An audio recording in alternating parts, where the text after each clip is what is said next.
आज हमने डिस्कशन करनी है एमसीक्यूज। कल के लेक्चर में हमने चैप्टर 9 के एमसीक्यूज नहीं कवर किए थे, रह गए थे। आपको घर जाने की जल्दी थी, टेस्ट लेने की जल्दी थी। हाँ सॉरी, आपको टेस्ट देने की जल्दी थी। तो आज एमसीक्यू, उसके बाद चैप्टर नेक्स्ट स्टार्ट करेंगे हम चैप्टर 10 जो कि है पार्टनरशिप। प्रोबेबली हमारे सिलेबस में जितने चैप्टर्स हैं उनमें एक लेंथी और एग्जाम पॉइंट ऑफ व्यू से शायद मोस्ट इंपॉर्टेंट चैप्टर है। तो स्टार्ट करते हैं एमसीक्यूज पहले जी। मोस्ट एप्रोप्रिएट ऑप्शन को सिलेक्ट करना है। पहला, ए माइनर कैन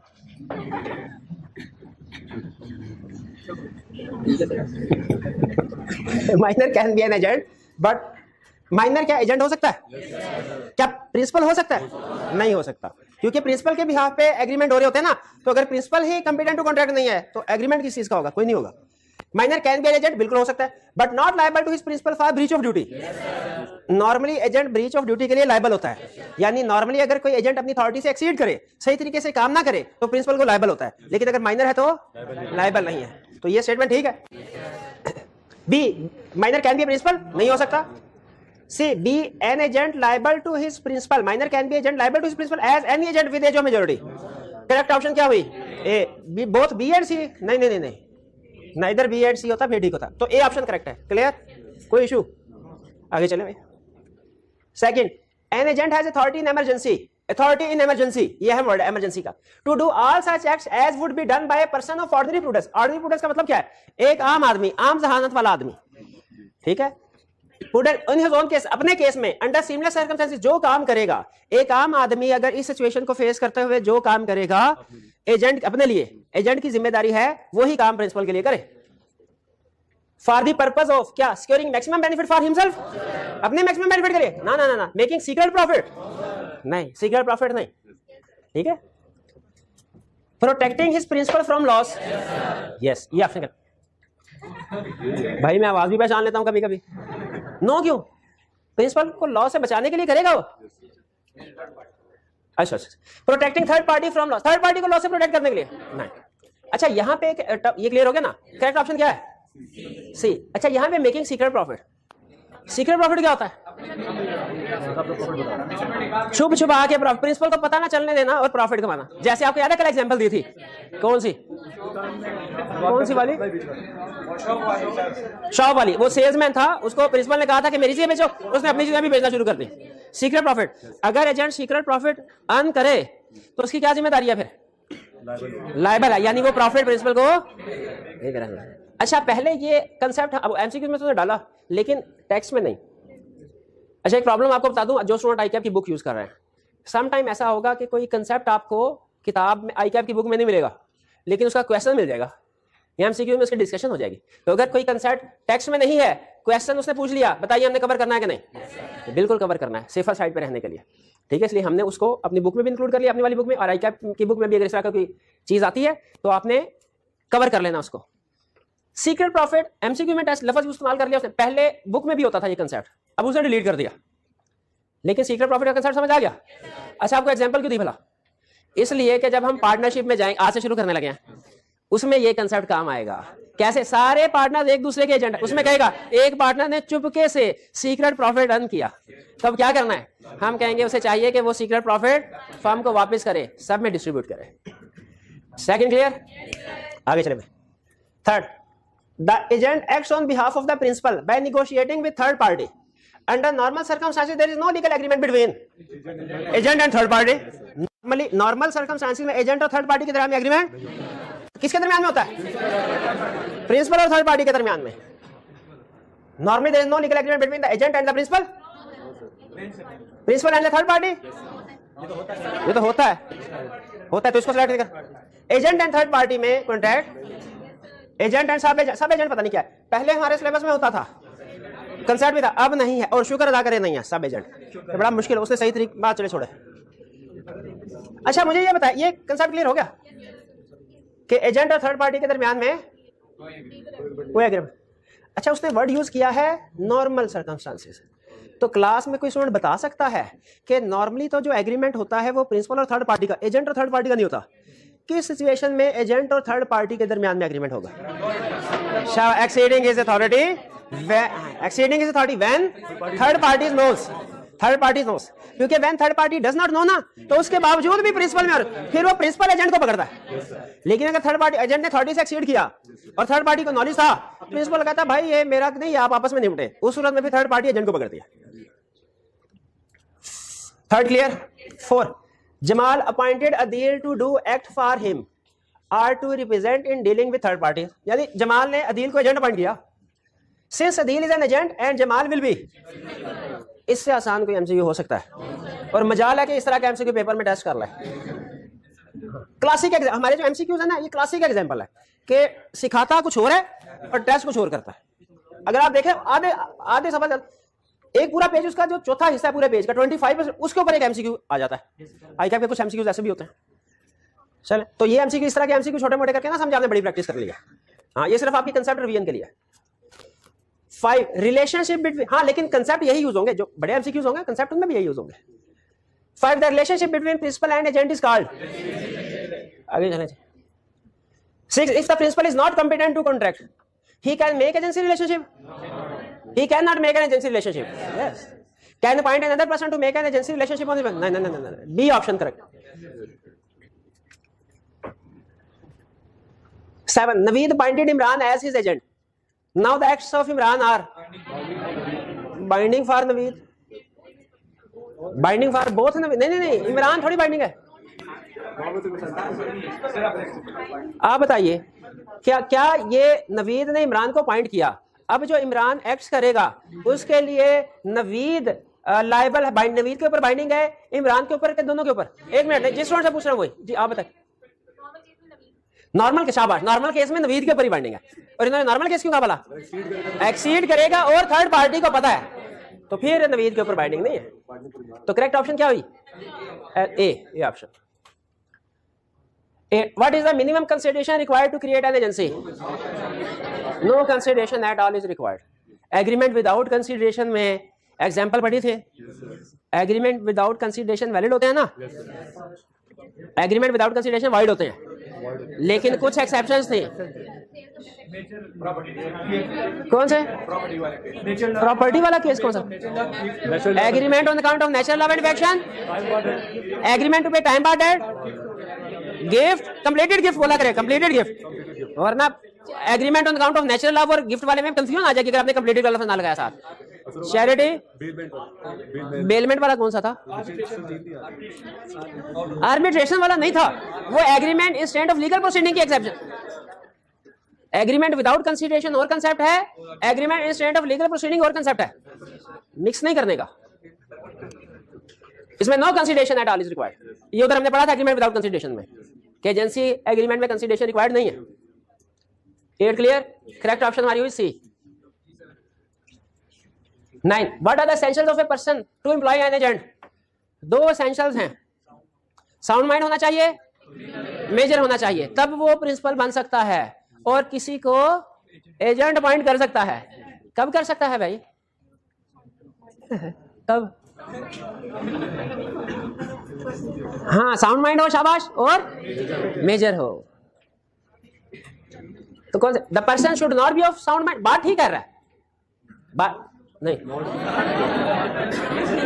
बात ठीक नहीं कर रहा, नहीं कर रहा। The person should be a major according to the law to which agent, बात ठीक कर रहा है लेकिन पूरी बात नहीं कर रहा। तो मोस्ट एप्रोप्रिएट ऑप्शन क्या होगी जिसमें पूरी बात कर रहा है? The person should be major according to the law to which he is subject and should also be of sound mind. C option correct. The person should have executed a contract of indemnity before implying indemnity, पता नहीं क्या होता है, उसने option बनाई है, बस उसने खाना पूरी किया। अच्छा, मेजर की डेफिनेशन क्या है? कॉन्ट्रैक्ट एक्ट 19 ईयर, शाबाश शाबाश, 19 ईयर वाला कौन है? एंड में भाई जो गुमसुम बैठे एंड पे, हाँ जी आप बताइए फिर जी, मेजर की डेफिनेशन क्या है? नहीं पता, खुदा का खौफ करे यार।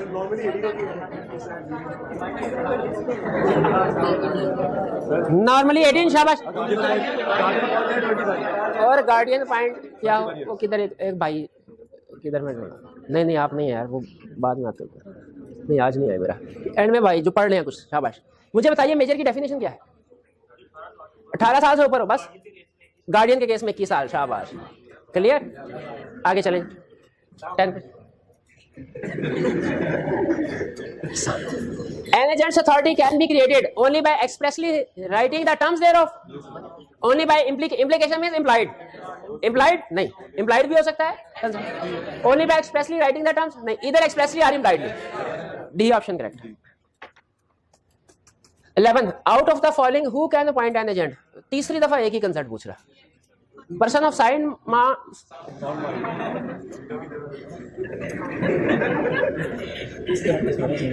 चाय नहीं मिलाते मुझे टाइम पे. Person of sound mind aged 16, ये नहीं हो सकता. Person of sound mind aged 25, person of unsound 25, person नहीं, बी ऑप्शन करेक्ट. मेजर भी और साउंड माइंड. आगे चलो. 12. Asif is residing in Khanewal and has a house in Liya. Asif appoints Bashir by power of attorney to take care of his house. State the nature of agency created between Asif and Bashir. Implied agency in emergency, agency by holding out, express agency. Express agency. Holding out कहते हैं estoppel का दूसरा नाम है. Estoppel का दूसरा, estoppel authority bye estoppel लिखवाया था, उसके 2-3 नाम लिखवाए थे ना. और स्टेंसिबल, हाँ, होल्डिंग आउट भी है. लॉ डिक्लेयर करता है, होल्ड आउट करता है. एजेंसी है, स्टॉपल का दूसरा नाम है. बस बंद कर दीजिए जी. चलिए अब ऐसा करते हैं, हमारा चैप्टर 9 हुआ है कंप्लीट. तो नए चैप्टर की तरफ जाने से पहले थोड़ी देर आप रिलैक्स कर लें, फ्रेश हो जाएं. हाँ, टेक लगाएं बैक सीट पे, आंखें बंद करके गहरे गहरे सांस 2-3 दफा रिलैक्स करके. बस ठीक है, हो गया रिफ्रेश. आ जाए, स्टडी करने लगे हैं पार्टनरशिप. आज हमने सिर्फ इसका लर्निंग ऑब्जेक्टिव 1 स्टडी, और ये भी कंप्लीट नहीं होगा. इसमें 2 चीजें हम नहीं कर सकेंगे. हालांकि मेजर कंसेप्ट सारे डिस्कस हो जाएंगे, लेकिन 2 चीजें आज के लेक्चर में नहीं, वो कल के लेक्चर में हम कवर करेंगे. पार्टनरशिप, और ये मैं आपको बता दूं, इसमें कंसेप्ट्स को आपने ध्यान से सुनना और समझना है. इसमें से केस स्टडी लाजमी टेस्ट होगी. जो मेरी असेसमेंट है, केस स्टडी इसमें से टेस्ट होगी. और उस केस स्टडी के लिए कुछ कंसेप्ट हम पहले बिल्ड कर चुके हैं डिफरेंट प्रीवियस कंसेप्ट की डिस्कशन में. हमने चैप्टर 2 से लेके चैप्टर 9 तक जितने भी चैप्टर्स पढ़े हैं वो थे कॉन्ट्रैक्ट एक्ट में डिस्कस हुए. कहां पे? Contract act 1872. हाँ. अब हम स्टडी करने जा रहे हैं पार्टनरशिप एक्ट. ये यानी एक्ट ही, लॉ ही अलग है, लेकिन दोनों लॉ हमारे सिलेबस में है. कॉन्ट्रैक्ट एक्ट भी, पार्टनरशिप एक्ट भी. तो partnership act confirm 100% confirm question है, आएगा. और मोस्ट प्रोबेबली केस स्टडी होगी. रिप्रोडक्शन का क्वेश्चन भी हो सकता है. पार्टनरशिप एक्ट 1932 पढ़ने जा रहे हैं. और चूंकि पाकिस्तान बनने से पहले का है, तो इसलिए इंडिया में भी यही चल रहा है, पाकिस्तान में भी यही चल रहा है. बहुत सी एग्जांपल एज यूजुअल, जैसे कॉन्ट्रैक्ट एक्ट में भी आपको बताया था, पुरानी एग्जांपल्स हैं, वो इंडियन केसेस के ऊपर बेस कर रही होती है, तो उसमें भी शायद कुछ इस तरह की एग्जांपल्स आए. Definition and essential of partnership. हम स्टडी करने लगे पार्टनरशिप के बारे में. सबसे पहले क्या सीखेंगे? डेफिनेशन, पार्टनरशिप कहते किसको हैं. फिर एसेंशियल्स, जैसे कॉन्ट्रैक्ट एक्ट में आपको याद है हमने स्टडी किया था एसेंशियल्स ऑफ कॉन्ट्रैक्ट. एसेंशियल्स के कॉन्ट्रैक्ट के एसेंशियल्स कौन कौन से हैं? शाबाश. Offer, acceptance, consideration, free consent, lawful consideration, return and writing and registration. Required नहीं है नॉर्मली, कुछ केसेस में रिक्वायर्ड. बिल्कुल. और फिर आपने देखा कि इन्हीं एसेंशियल्स को हमने डिटेल में स्टडी किया. ऑफर के ऊपर चैप्टर था, एक्सेप्टेंस को हमने डिटेल में डिस्कस किया, कंसिडरेशन को डिस्कस किया. उसी तरह हम ये जो एसेंशियल्स देखेंगे, तकरीबन आधे से ज्यादा पार्टनरशिप के कंसेप्ट इन एसेंशियल्स पे बेस कर रहे हैं. इन एसेंशियल्स को हमने ध्यान से पढ़ना है. फिर इसके बाद बहुत सी डिस्कशन हमारी इन एसेंशियल्स से आगे खुलेगी. और आपको पता है कि कंसेप्ट्स निकलेंगे एसेंशियल से, और एसेंशियल्स डेफिनेशन से. इसीलिए सबसे अहम चीज ये होगी कि हम डेफिनेशन पार्टनरशिप की पढ़ें. तो पहले हम कुछ डेफिनेशन जो हमें पार्टनरशिप एक्ट बताता है, वो इसमें सबसे अहम डेफिनेशन पार्टनरशिप की ही है. फिर एसेंशियल स्टडी करेंगे. पार्टनरशिप क्या कहता है? Partnership is in agreement between persons who have agreed to share profit of a business carried on by all or any of them acting for all. कुछ इसी तरह किया. अगर आप इस डेफिनेशन का एनालिसिस करें तो उसमें जो की वर्ड यूज कर रहा है वो ये कि partnership is an agreement between persons who have agreed to share profits of a business carried on by all or any one of them acting for all. यानी सारे के भी पार्टनर मिलकर भी चला सकते हैं, एक भी दूसरे के भी. अब ये डेफिनेशन में ये 4 कंसेप्ट छुपे हैं. इन कंसेप्ट्स को आपके सामने खोल के रख रहा हूं मैं. पहला कंसेप्ट, कह रहा है पार्टनरशिप है एग्रीमेंट बिटवीन पर्सन। अच्छा देखिए, पर्सन सिंगुलर फॉर्म है कि प्लूरल फॉर्म है? इसका मतलब है पार्टनरशिप में कम से कम 2 लोग होंगे और ज्यादा से ज्यादा 20 कम से कम 2 होंगे पार्टनरशिप में, ज्यादा से ज्यादा। लेकिन बैंकिंग बिजनेस में 10 होंगे मैक्सिमम, और प्रोफेशनल फर्म्स के केस में, प्रोफेशनल्स की अगर पार्टनरशिप है उस केस में 20 से ज्यादा भी हो सकते हैं, ग्रेटर देन 20 भी हो सकते हैं। जनरल रूल क्या है? पार्टनरशिप में नंबर ऑफ पार्टनर्स की तादाद क्या है? Minimum 2, maximum normally 20। लेकिन इसकी 2 एक्सेप्शन है। एक केस में 20 से कम होंगे, एक एक्सेप्शन में 20 से ज्यादा होंगे। किस केस में 20 से कम है? बैंकिंग बिजनेस में। और किस केस में 20 से ज्यादा है? प्रोफेशनल की फर्म्स कौन सी होती हैं? जैसे चार्टर्ड अकाउंटेंट्स की फर्म। आपको पाकिस्तान में कुछ फर्म ऐसी भी मिलेगी जिनमें पार्टनर 30, 35, 40 तक भी है पार्टनर्स। ये पार्टनरशिप, हालांकि लॉ तो कहता है मैक्सिमम 20 होंगे, वो फर्म्स हैं। लेकिन professional firm means profession, lawyers, doctors, ये है firms of professionals.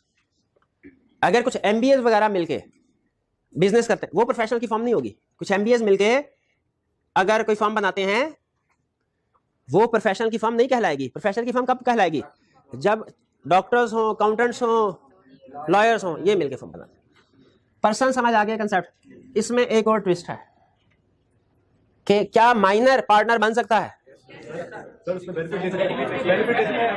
Simple concept बता रहा हूं, माइनर कभी भी पार्टनर नहीं बन सकता। माइनर कभी भी पार्टनर नहीं बन सकता, क्योंकि डेफिनेशन में उसने लिखा हुआ है who have agreed to share. तो माइनर कभी एग्रीमेंट कर नहीं सकता। माइनर कंपिटेंट टू कॉन्ट्रैक्ट नहीं है ना, कॉन्ट्रैक्ट में पड़ा है।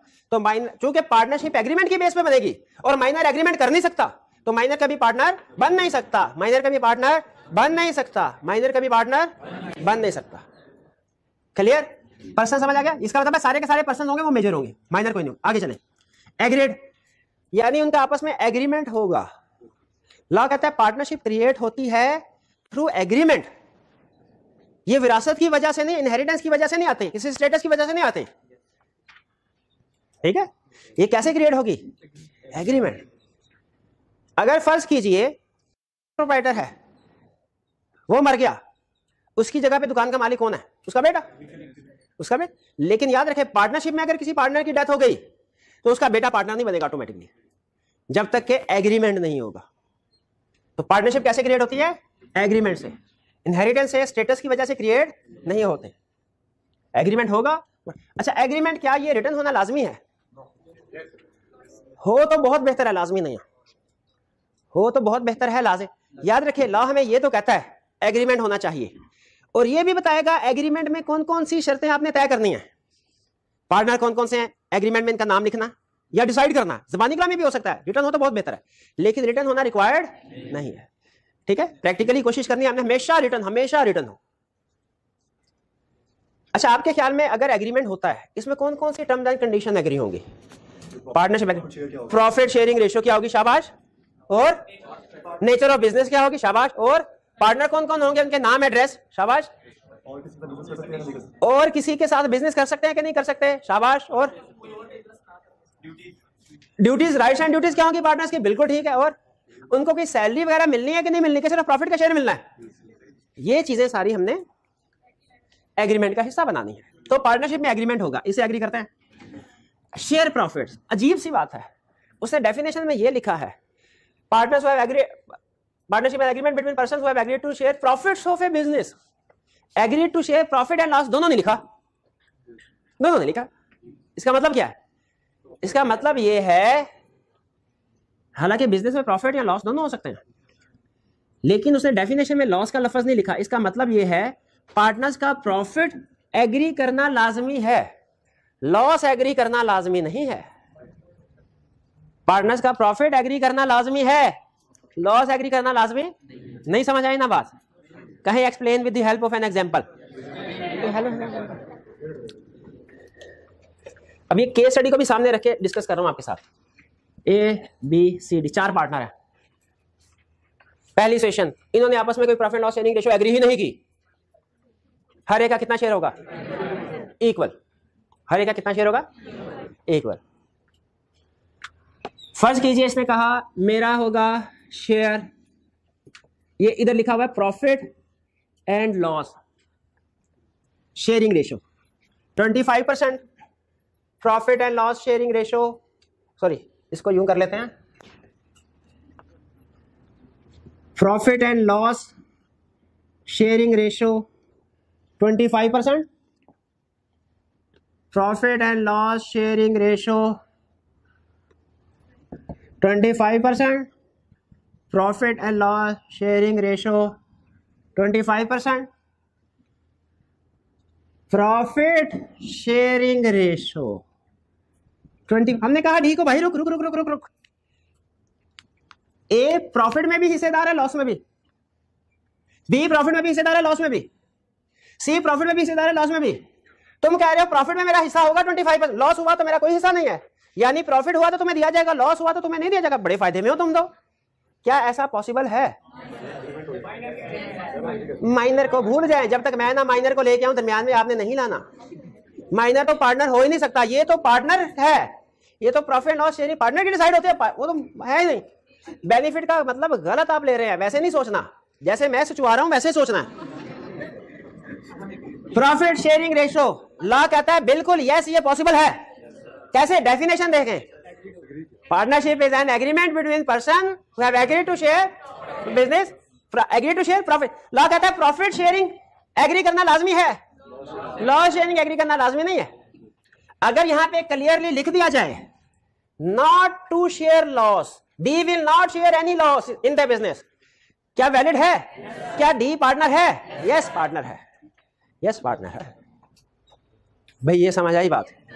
अच्छा, पहले मैंने आपको बताया था अगर पार्टनर्स में कुछ आपस में डिसाइड नहीं हुआ इक्वल होगी शेयरिंग रेशो। फिर दूसरी एग्जांपल दी, अगर तीन पार्टनर प्रॉफिट लॉस दोनों शेयर कर रहे हो, एक पार्टनर सिर्फ प्रॉफिट शेयर कर रहा हो, पॉसिबल है? आपने कहा पॉसिबल है। अब सुनिए तीसरी सिचुएशन, वो कहता है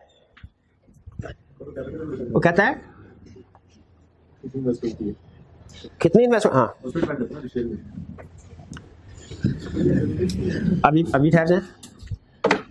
एक और क्वेश्चन मैंने पूछा, उन्होंने कहा ए ने दिया 1 मिलियन रुपीज, ए ने कितने पैसे दिए? कैपिटल है, ये क्या है? बी ने 2 मिलियन, सी ने 3 मिलियन, डी ने 4 million, total 10 million. Profit and loss sharing ratio agree नहीं की इन्होंने आपस में। ए को कितना मिलेगा? 10%। बी को कितना मिलेगा? सी को कितना मिलेगा? डी को कितना मिलेगा? गलत। लॉ कहता है अगर profit and loss sharing ratio decide नहीं की गई इक्वल होगी। कैपिटल शेयरिंग रेशियो और होती है, profit and loss sharing ratio और होती है। अकाउंटिंग में पार्टनरशिप का टॉपिक किया है, उसमें ये चीज समझाई जाती है। गलत करके आए ना, इंट्रो एग्जाम्ड है।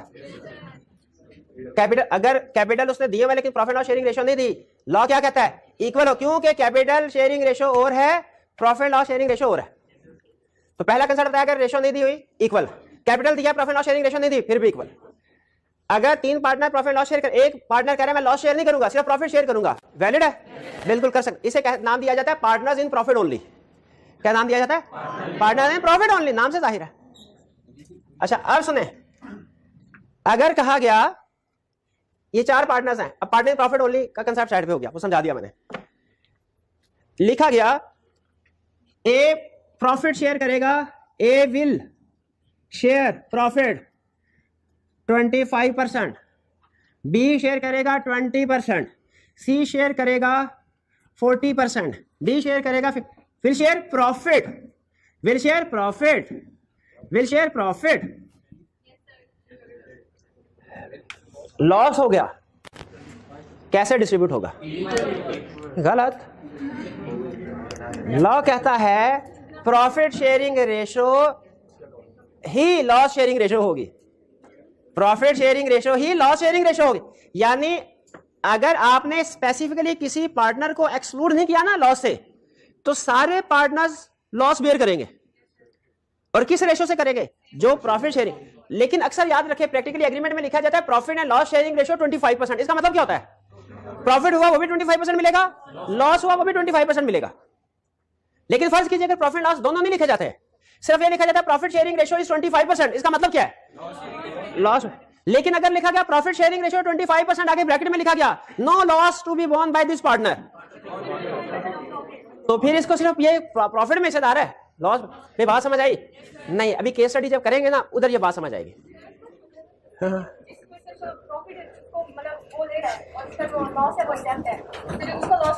हाँ, जो उसका लॉस आएगा वो कैसे डिस्ट्रीब्यूट, वो बाकी करेंगे, तो बाकी करेंगे, बिल्कुल उसको लॉस नहीं मिलेगा। जो पार्टनर ने प्रॉफिट होनी है ना, उसको प्रॉफिट हुआ तो शेयर मिलेगा, लॉस हुआ तो नहीं मिलेगा। फिर लॉस कौन बर्दाश्त करेगा? बाकी के पार्टनर्स करेंगे। शेयर प्रॉफिट वाली बात समझ आ गई कि प्रॉफिट शेयरिंग प्रॉफिट लाजमी है, शेयरिंग ऑफ लॉस लाजमी, और अगर प्रॉफिट लॉस शेयरिंग रेशियो नहीं दी हुई, इक्वल है, कैपिटल के लिहाज से नहीं डिस्ट्रीब्यूशन करनी, इक्वल है। Carried on by all or any of them acting for all का क्या मतलब है? 4 पार्टनर्स हैं, चाहे सारे दुकान पे बैठना चाहे बैठ सकते हैं, चाहे इनमें से कोई 1 या 2 या 3 बैठना चाहे, बाकी घर बैठना चाहे घर भी बैठ सकते हैं, घर भी बैठ सकते हैं।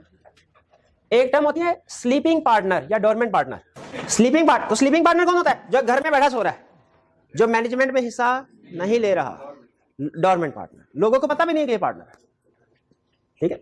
तो क्या पॉसिबल है कि क्या कि कुछ पार्टनर बिजनेस को चला रहे हों और कुछ पार्टनर घर में सो रहे हों।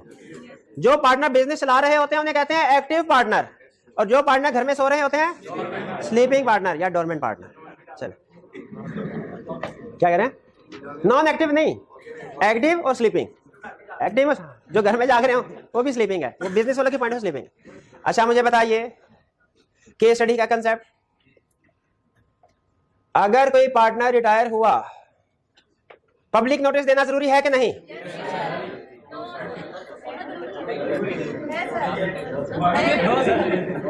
जो कह रहे हैं देना जरूरी है वो भी गलत, जो कह रहे हैं नोटिस देना जरूरी नहीं वो भी गलत, और जो डिपेंड कर रहा है डिपेंड करता है वो सही। किस पे डिपेंड करता है? ये टाइप ऑफ पार्टनर का शाबाश। अगर एक्टिव पार्टनर है उस रिटायर होता है नोटिस देना जरूरी है, स्लीपिंग पार्टनर है रिटायर होता है नोटिस देना जरूरी नहीं है। अब एक केस स्टडी बता दूं, यहाँ पे 4 पार्टनर थे। अच्छा आपको ये तो बताया ना पार्टनर एक दूसरे के एजेंट होते हैं, हर पार्टनर एक दूसरे का एजेंट भी है प्रिंसिपल भी है, उनका आपस में म्यूचुअल एजेंसी रिलेशनशिप। ये जो एजेंसी रिलेशनशिप की तरह है, ये आपको बताया था ना एजेंट एजेंसी में बहुत से टॉपिक में बताया था पार्टनरशिप अप्लाई होगा, पार्टनरशिप उसी वजह से, इस कंसेप्ट की वजह से कह रहा था कि पार्टनर्स एक दूसरे के एजेंट होते हैं और जाहिर है प्रिंसिपल भी होते हैं। यानी हर पार्टनर दूसरे के बिहाफ पे कोई एक्ट भी कर सकता है जो दूसरे पे बाइंडिंग होगा, और दूसरे को लायबल भी हो सकता है अगर वो कोई गलत काम करता है। तो पार्टनर्स में म्यूचुअल एजेंसी का रिलेशनशिप होता है। इसका मतलब क्या है? पार्टनर एक दूसरे के एजेंट, और तो उसमें जो एक था ना एजेंट को टर्मिनेट करना है तो पब्लिक नोटिस देना है, वरना क्या होगा? प्रिंसिपल लायबल होगा। क्यों? कंसेप्ट क्या था? क्योंकि उसका एजेंट समझा। इसको नाम क्या दिया था? Holding out agent, ostensible estoppel agency. Exactly वही कंसेप्ट दिया। उसने कहा 4 पार्टनर हैं, एक एक्टिव पार्टनर था उसको निकाल दिया लेकिन पब्लिक नोटिस नहीं दिया, उसने जाके बैंक से लोन ले लिया फर्म के नाम पे और दुबई निकल गया। क्या बाकी के पार्टनर्स इस लोन को रीपे करने के लिए लायबल हैं? हाँ। क्यों? उसको तो निकाल दिया था पार्टनरशिप से, पब्लिक नोटिस नहीं दिया था। कंसेप्ट कौन सा आता है? पार्टनर बाय एस्ट्रोपल का कंसेप्ट यहाँ पे अप्लाई होगा, पब्लिक। अच्छा एक स्लीपिंग पार्टनर था, उसने बैंक से लोन लिया, क्या लायबल है फर्म के ऊपर? उसको निकाल दिया था? नहीं। क्यों? स्लीपिंग पार्टनर के लिए पब्लिक नोटिस रिक्वायर्ड नहीं है। और क्यों रिक्वायर्ड नहीं है? कॉमन सेंस की बात। जब पब्लिक को पता ही नहीं कि वो पार्टनर है तो फिर नोटिस देने की क्या जरूरत है? नोटिस देंगे कि ये पार्टनर नहीं है तो लोग हैरान होंगे, अच्छा ये पार्टनर भी था कभी, बताने की जरूरत ही नहीं है। क्या वो लोन नहीं, वो स्लीपिंग है तो स्लीपिंग ही रहे, कोई काम कर सकता ही नहीं है वो। कोई स्लीपिंग का मतलब यही वो प्रॉफिट। ये बहुत नॉर्मली वो पार्टनर्स होते हैं जो 60 ईयर से ज्यादा हो चुके होते हैं, ठीक है। वो ज्यादा कामकाज नहीं करना, वो कहते हैं हमें बिजनेस से हटा दिया जाए, लेकिन चूंकि सारी उम्र उन्होंने उस बिजनेस में मेहनत की है, उनका पैसा इन्वॉल्व है, रेपुटेशन इन्वॉल्व है, इसीलिए वो ये कहते हैं कि हम स्लीप साइड पे रहेंगे। चलिए बहरहाल, अच्छा ये समझ आ गया आपको? कैरीड ऑन बाय ऑल और any of them acting for all, समझ आ गया? अगर मुझे बताइए किसी पार्टनरशिप फर्म में 3 पार्टनर्स हैं, ये एक्टिव हैं, ये स्लीपिंग है, ये कोई लोन लेते हैं ABC, D के ऊपर लायबल है?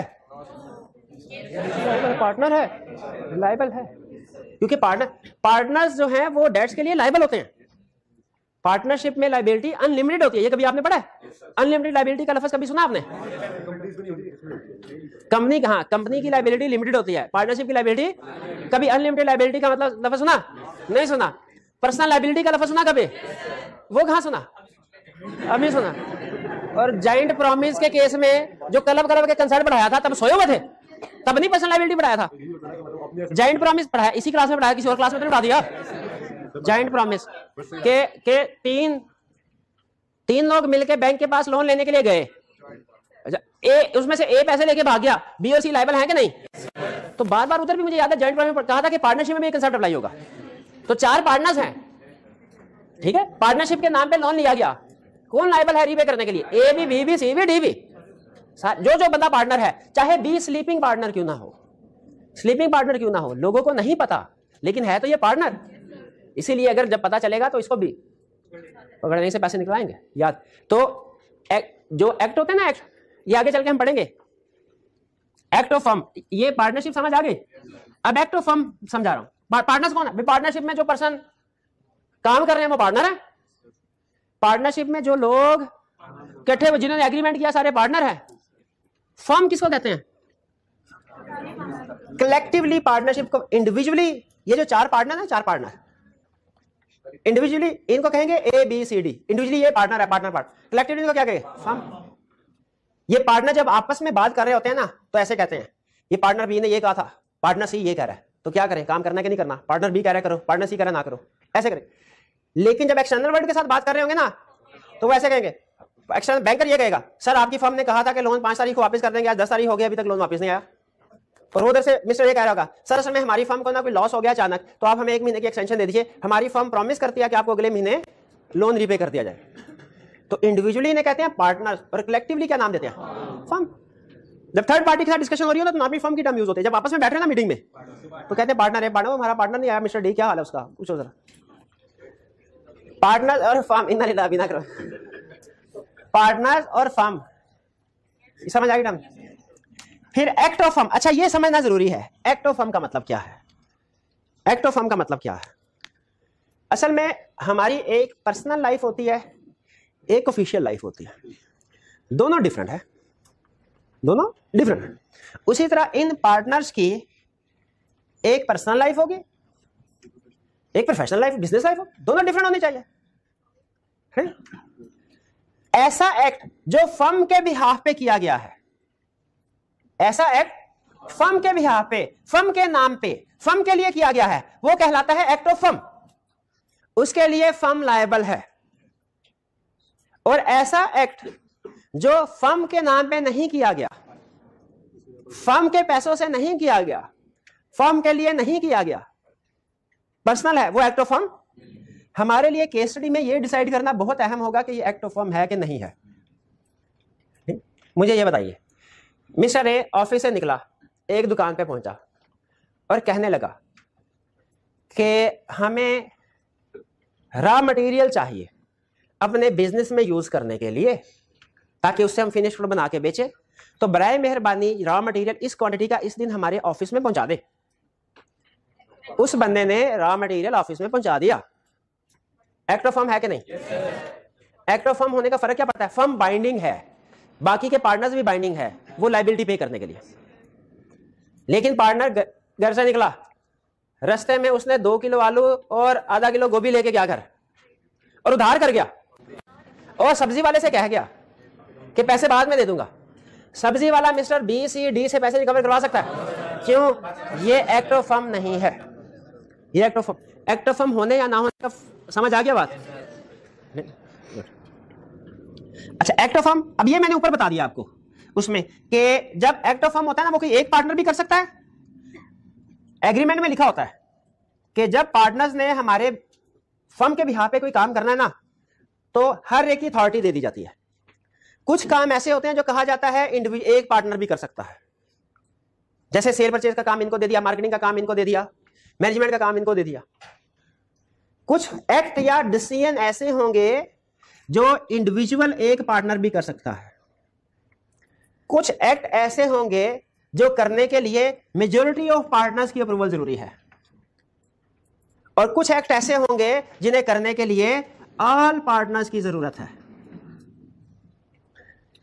जैसे अगर किसी बैंक से लोन लेना हो, एक पार्टनर भी जाके लोन ले सकता है। किसी को नौकरी पे रखना हो, एक पार्टनर भी नौकरी पे रख सकता है। सेल परचेज का एग्रीमेंट करना है, एक पार्टनर भी कर सकता है। ग्राहक से पैसे वसूल करने हैं, एक कोई भी पार्टनर कर सकता है। कुछ फैसले पार्टनरशिप में होता है जो मेजॉरिटी ऑफ पार्टनर की बेस पर गया। अगर पार्टनर्स का आपस में डिस्प्यूट राइज हो गया, ठीक है, ए ने 4 पार्टनर्स है, ए कह रहा है कि हमने इस सप्लायर से माल नहीं खरीदना, किसी और से खरीदना चाहिए, बी, सी और डी कह रहे हैं इसी सप्लायर से माल खरीदना चाहिए। बताइए डिसीजन क्या होगा?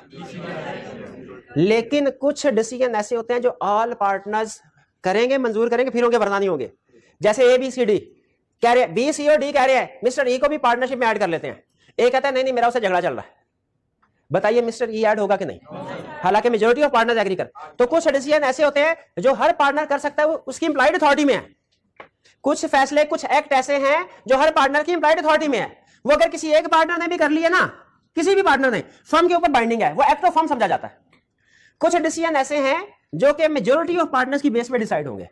फॉर एग्जांपल अगर आपस में कोई डिस्प्यूट राइज हो जाता है उनका, रूटीन के लिहाज से, रूटीन बिजनेस का डिस्प्यूट, तो वो मेजॉरिटी ऑफ पार्टनर्स की बेस पे डिसाइड होगा। लेकिन अगर कोई हाईली सेंसिटिव इशू हो, जैसे मैंने एक एग्जांपल दिया आपको, पार्टनर्स को पार्टनरशिप में चेंज करना हो ना, या नेचर ऑफ बिजनेस चेंज करना, तो ऑल पार्टनर्स की रजामंदी जरूरी है। अब बी, सी और डी कह रहे हैं ई को लाना है, ए कहता है नहीं, इसको कहते हैं कंपोजिशन चेंज होना। कंपोजिशन समझ है ना? अभी 4 पार्टनर्स हैं, 4 के 5 हो जाए वो भी कंपोजिशन चेंज होती है, 4 के 3 हो जाए वो भी कंपोजिशन चेंज होती है। ए बी सी डी कह रहे हैं ई को लाना है, ए कहता है नहीं लाना, ई आएगा कि नहीं? कंपोजिशन ऑल पार्टनर्स की रजामंदी से चेंज होगी। नेचर ऑफ बिजनेस पार्टनर की रजामंदी से। अच्छा बी सी डी ने कहा, अच्छा फिर B C D mister A को पार्टनरशिप से निकालना चाहते हैं, ए नहीं निकालना चाहता। बताइए निकाल सकते हैं कि नहीं? नहीं निकाल सकते। कंपोजिशन में चेंज ऑल पार्टनर की रजामंदी से होगा।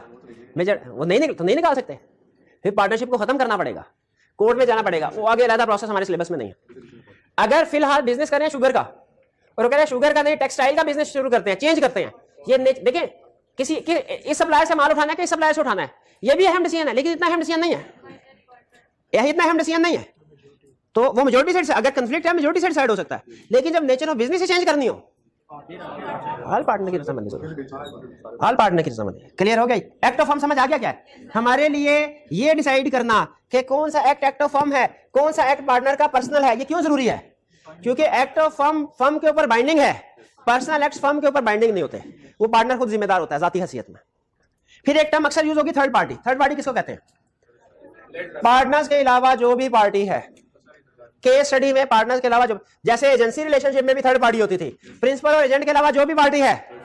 पार्टनरशिप में पार्टनर्स के अलावा जो भी पार्टी है, जैसे किसी केस में कहेगा लेंडर कोई बैंक वगैरह जिसने लोन दिया है, थर्ड पार्टी है। किसी केस में कहेगा कस्टमर से पैसे लिए, थर्ड पार्टी है। किसी केस में कहेगा सप्लायर को ऑर्डर दिया, सप्लायर थर्ड पार्टी है।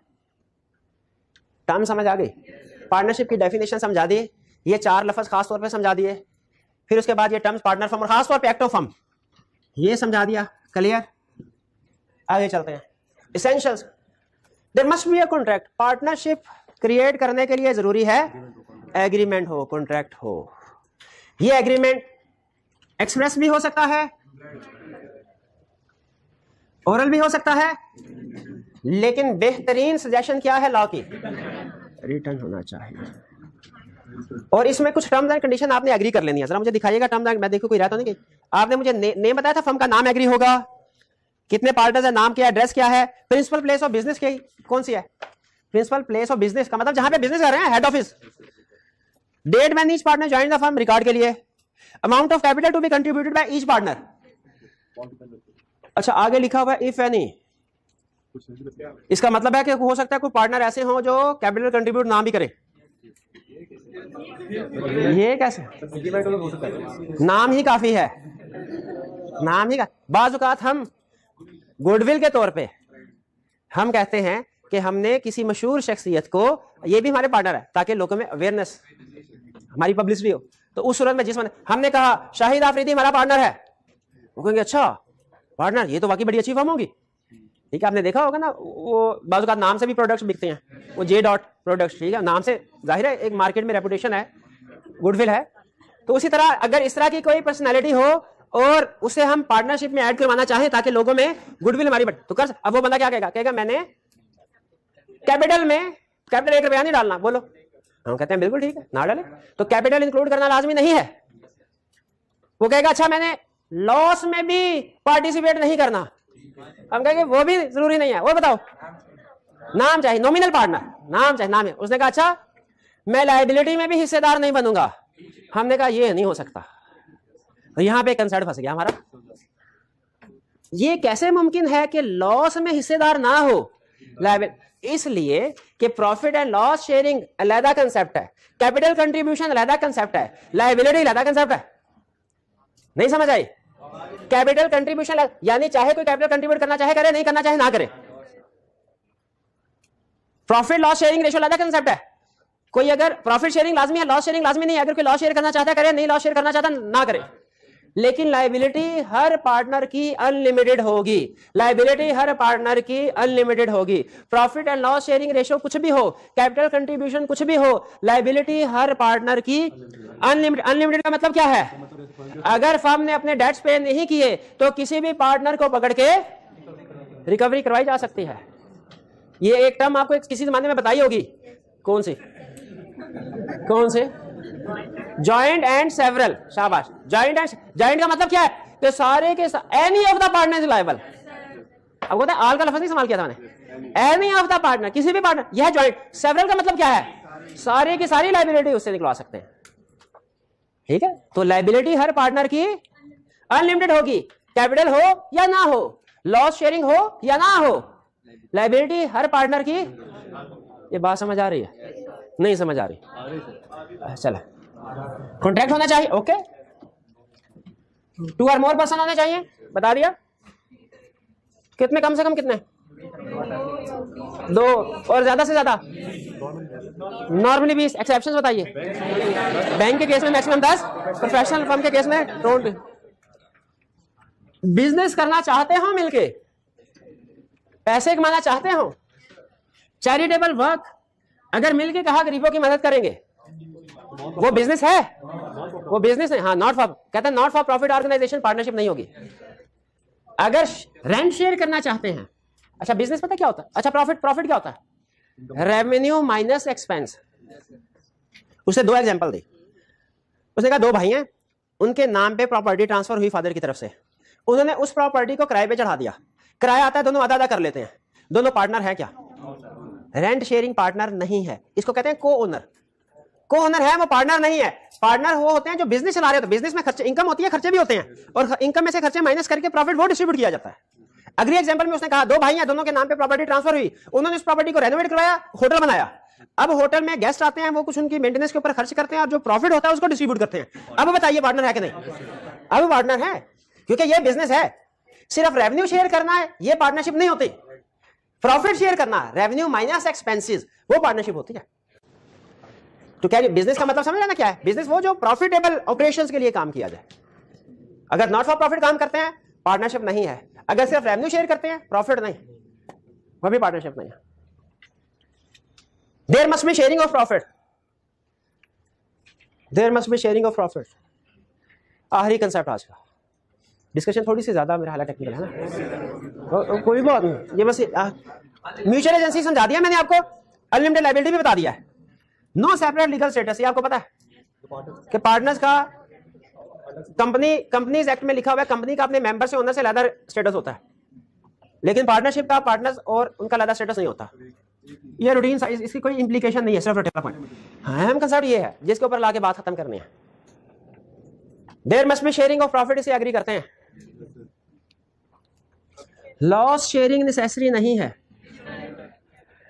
अच्छा 2 क्वेश्चन सिर्फ, मसला आपके सामने रख रहा हूं, हल नहीं रख रहा, हल कल बताना है। मसला क्या है? क्या पार्टनर्स के दरमियान में शेयरिंग ऑफ प्रॉफिट लाजमी है? क्या पार्टनर्स के दरमियान में शेयरिंग ऑफ लॉसेस लाजमी है? बिल्कुल ठीक है। आखिरी बात, क्या ऐसा हो सकता है कि कुछ लोग, कुछ पार्टनर्स प्रॉफिट तो शेयर कर रहे हो, लॉस शेयर ना कर रहे? कैसा पॉसिबल है कि कोई पार्टनर लॉस शेयर ना कर रहा हो फिर भी पार्टनर हो? फिर बताइए, क्या ऐसा पॉसिबल है कोई पर्सन लॉस शेयर नहीं कर रहा फिर भी पार्टनर है? क्या ऐसा पॉसिबल है कि कोई पर्सन प्रॉफिट शेयर कर रहा है फिर भी पार्टनर नहीं है?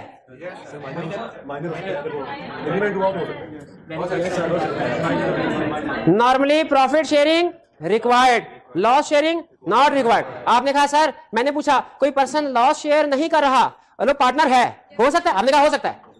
मैंने कहा अच्छा लॉस शेयर नहीं कर रहा, पार्टनर हो सकता है, लेकिन प्रॉफिट शेयर कर रहा है और पार्टनर नहीं है। बात समझ आई? नहीं समझ आई? जनरल रूल की एक्सेप्शन, दोनों एक्सेप्शन है। जनरल रूल क्या है? प्रॉफिट शेयरिंग लाजमी है, प्रॉफिट बनने के लिए, पार्टनर बनने के लिए प्रॉफिट शेयरिंग लाजमी है। लेकिन कुछ केसेस है जिनमें प्रॉफिट शेयरिंग होती है, पार्टनर नहीं होता। हाँ, वो कौन से केसेस हैं? आज का लेक्चर यहाँ पे खत्म करते हैं। मैंने कहा था मसला आपके सामने रखना है, हल नहीं रखना। हल कल पढ़ेंगे इंशाल्लाह। आपने भी पढ़ के नहीं आना भाई, कल मैंने खुद पढ़ाना, ठीक है? ये सारा लर्निंग ऑब्जेक्टिव पढ़ लीजिएगा, सिवाय इस वाले इसकी एक्सेप्शन, इसके अलावा, ठीक है जी? इनकी एक्सप्लेनेशन करवा दी है। आप पढ़ेंगे तो आपको लगेगा मैंने सारी एक्सप्लेनेशन करवा दी है। कोई पॉइंट रह गया तो भाई कल पूछ लीजिएगा। कल इंशाल्लाह भाई कल भी हाजिर होगा। आज का लेक्चर यहाँ पे खत्म करते हैं। अल्लाह हाफिज।